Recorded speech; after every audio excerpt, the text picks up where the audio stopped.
Your presence here ruins the atmosphere of the venue. Could you please leave? He sneered. Though he was technically my brother-in-law's father, his words cut deep. I had traveled a long way to celebrate my sister's wedding, only to find out I was an uninvited guest to the groom's family. What's the matter? Hurry up and leave. Just having someone like you here ruins the wedding, he spat. Understanding I wasn't welcome, I nodded. Understood. I'll take my leave. I stepped outside and called my husband. What's going on? Why are you here? He asked, concern in his voice. I was told to leave, so I did, I answered honestly. There was nothing else to say. What does this mean? He muttered darkly, turning his gaze toward the groom's family. They stared back, unrepentant. My name is Lisa, and I'm 32 years old. I live with my husband, who is 11 years older than me. The only family I have left are him and my younger sister, Summer, who is 10 years younger. Our father left when I was 10, leaving us in a single-parent household. Summer had just been born, and our mother worked tirelessly to raise us. She juggled jobs from morning till night, and I stepped in to take care of my sister. Despite the hardship, I never complained. We managed until I graduated high school, but years of overwork caught up with my mother, and she passed away.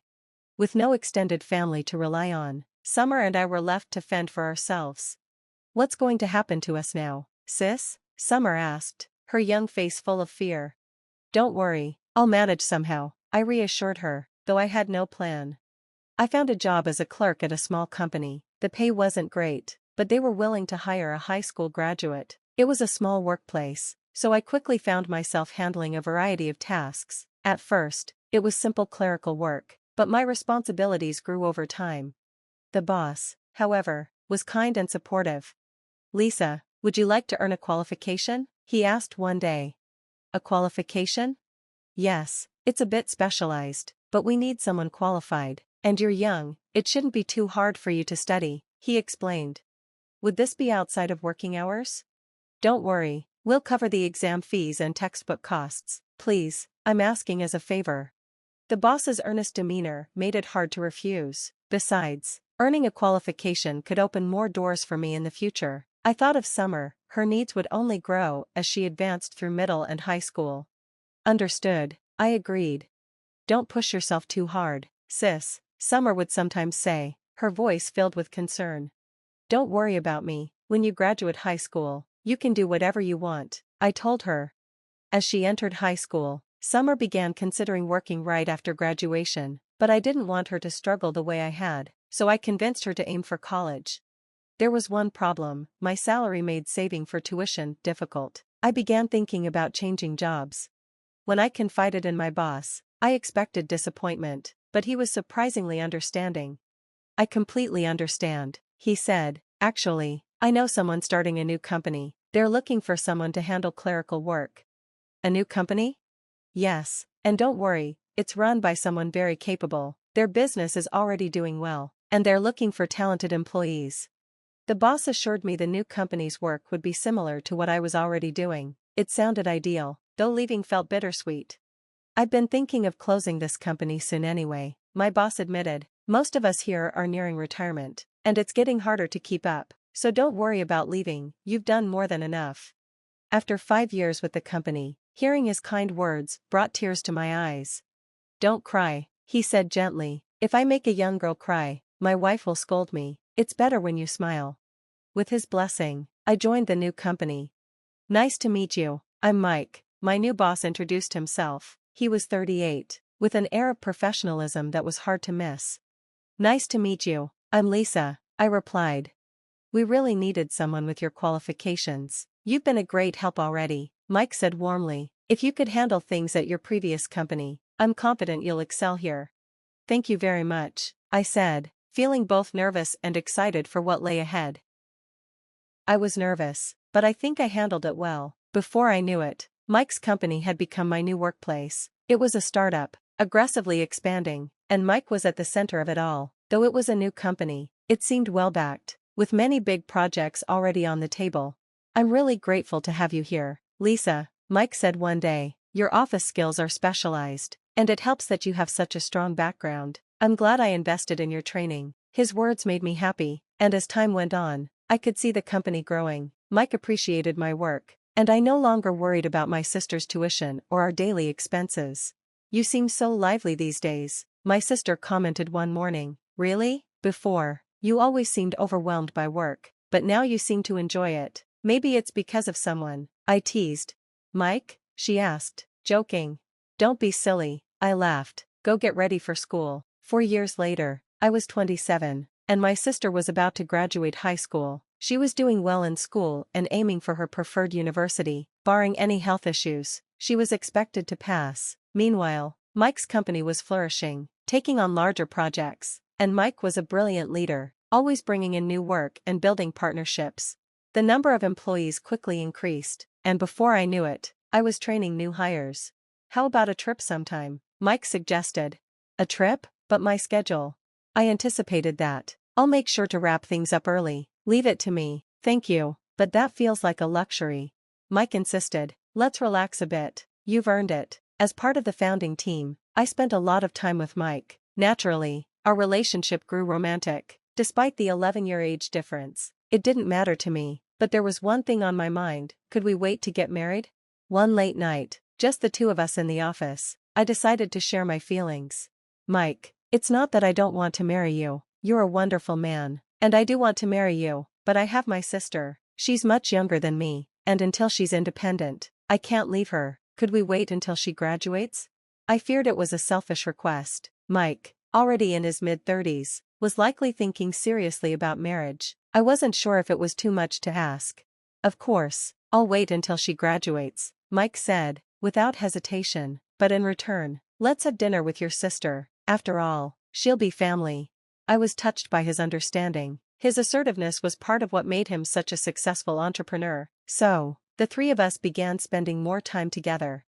As Mike's company stabilized and my sister neared the end of her high school years, we all decided to go on a trip together. It was a wonderful experience, one we wished could last forever. But eventually, the trip ended. My sister went off to college, and Mike and I returned to work. Since the university was nearby, my sister still lived with me, but I knew we'd see less of each other. Around that time, she told me she wanted to get a part-time job. "Sure, everyone starts with no experience," I said, though I was still a little worried. "I'll be fine," she reassured me. "I've been learning about business management from Mike. I'm ready." Her optimism surprised me. She was so much more mature than I had expected. She had always been like that, and her positivity had helped me through tough times. Then, one day, she surprised me even more. "Sis, guess what?" she said, her eyes sparkling. "What is it?" "I'm getting married after college." I was stunned. "Married? Sorry, what?" She continued nonchalantly. "I'm serious about marrying after graduation." "Who's the guy?" "You don't know him. Or maybe you do." "Don't mess with me," I said, half in disbelief.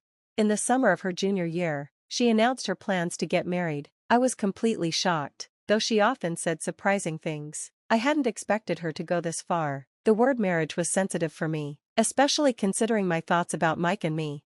"Remember the business seminar?" she asked. "I clicked with a guy there. He's planning to start his own company, and he's a good guy, so I thought, why not marry him?" "Marriage isn't something to take lightly," I said, my voice rising. "It's a big commitment, a lifetime decision." I almost expressed my bitterness about our parents, but held it back. My sister gave me a direct look. "Don't you want to respond to Mike's feelings?" she asked. "But I promised to look after you until I graduate. You think I can't manage without you? I've got my life planned, and I've met a good guy. You need to think about your own happiness." Tears welled up in her eyes. She was no longer the little girl I had cared for. "Unless you get married first, it's awkward for me," she said. "I guess so," I replied softly. Mike and I ended up getting married, and everyone at the company celebrated. Even my first boss came to offer his congratulations. But I still had one more task: meeting my sister's fiancé's family. Brian, her fiancé, seemed like a great guy. He was the eldest son of a small business owner. "The business is going to my brother, though," Brian explained. "Really?" I asked, curious. "I always wanted to start my own business," he said, "and I liked the idea of working with our family business, so we decided to start our own company together." "That's how we met," he added, smiling. "Pretty cool, right? We've already incorporated, even as students. Student entrepreneurship isn't that uncommon these days." I was an employee myself, so I couldn't fully follow their discussions, but Brian's family seemed like good people, and I felt he was compatible with my sister. I didn't worry about their future. It was Mike who had introduced Summer to Brian, and he had played a key role in connecting them. I was grateful to him. Our first meeting ended on a warm note, but I still had to meet the rest of Brian's family. It was a natural step, now that we were becoming relatives, but the business owners made me nervous. Strangely, they asked me to come alone. Lisa, yes? I believe you're here to discuss your sister's marriage to Brian. That's correct, I replied, trying to remain composed. That's not why we called you. My father-in-law's voice was sharp. We're here to ask you not to get involved. I was taken aback. What do you mean?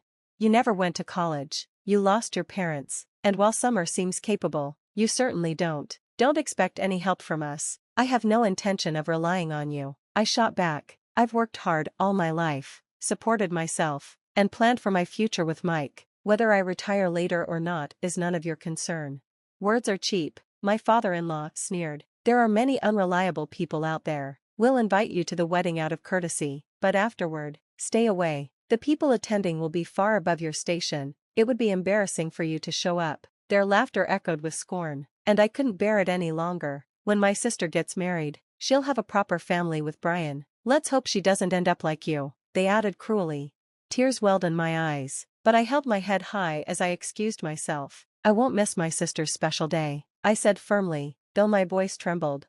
As soon as I was outside, I half ran home, tears streaming uncontrollably. No matter how much I washed my face, the pain lingered. Looking at my red, swollen eyes in the mirror, I whispered to myself, I'll never let them see me like this again. The insults didn't just hurt me, they felt like an attack on everyone who had supported me throughout my life. But no matter what, I resolved to attend my sister's wedding. Watching her get married felt like a final act of letting go, a passing of the torch. Time flew by, and soon, her college graduation and wedding day arrived. You'd better come to my wedding, sis, my sister teased. I've planned an amazing day. I wouldn't miss it for the world, I replied with a smile, hiding my unease about seeing Brian's family again. The venue was extravagant, and the guests exuded wealth and prestige, dressed in formal wear. I felt overwhelmed but kept my composure as I showed my invitation to the usher. He guided me to a private room. As soon as the door opened, mocking voices greeted me. So, you actually came. You really don't understand social cues, do you? Standing before me were Brian's father, mother, and younger brother Dustin, all dressed in high-end suits and designer attire. Why are you here? Dustin sneered. Do you not realize how far beneath us you are? Having someone like you here lowers the venue's prestige.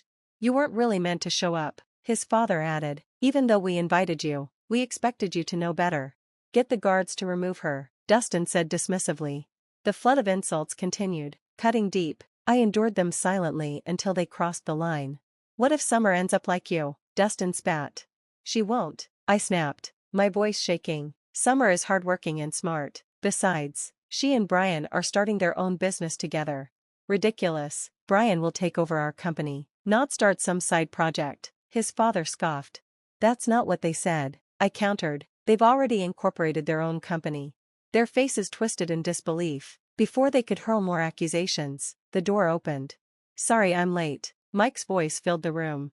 The family's demeanor shifted instantly. Mike, it's been too long. They greeted him warmly, falling over themselves to show respect. Mike ignored their pleasantries. Have you seen my wife? Your wife, they echoed, shocked. Oh, there she is, Mike said, spotting me in the corner. Why are you standing there? They told me to leave, I said softly. Mike's expression darkened. Why would you tell my wife to leave? She's also the bride's sister.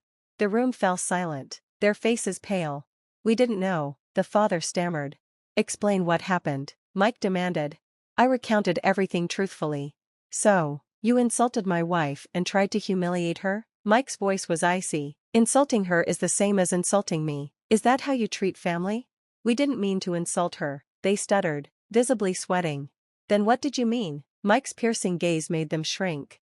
After a long pause, he continued, I do business with your company, but we're not family. Brian is my friend, but that doesn't mean I'll tolerate disrespect toward my wife. Effective immediately, I'll be ending our business relationship. Wait, that will ruin us, Brian's father cried. Please reconsider. I won't. Don't worry, though, I'll work with Brian and Summer's new company instead. They've earned my trust. The family looked stunned, realizing they had lost both their son's loyalty and a critical business partner. Mike turned to me. "Let's go," he said, leading me out of the room. The wedding proceeded without further drama. Brian and Summer began their new life together, moving into a new home as they focused on growing their business. Meanwhile, the in-laws faced the consequences of their actions, their company struggling without Mike's support. As for us, life brought a new chapter. I gently patted my belly one evening, excitement and nervousness filling me. When Mike returned home, I greeted him with his favorite stew and a big smile. "I have news," I said, placing his hand on my stomach. His eyes lit up. "Really? That's amazing." He hugged me gently. With a baby on the way, our family was growing, and though our responsibilities would increase, I knew we could handle it. Together, we would build a happy home filled with love and hope for the future.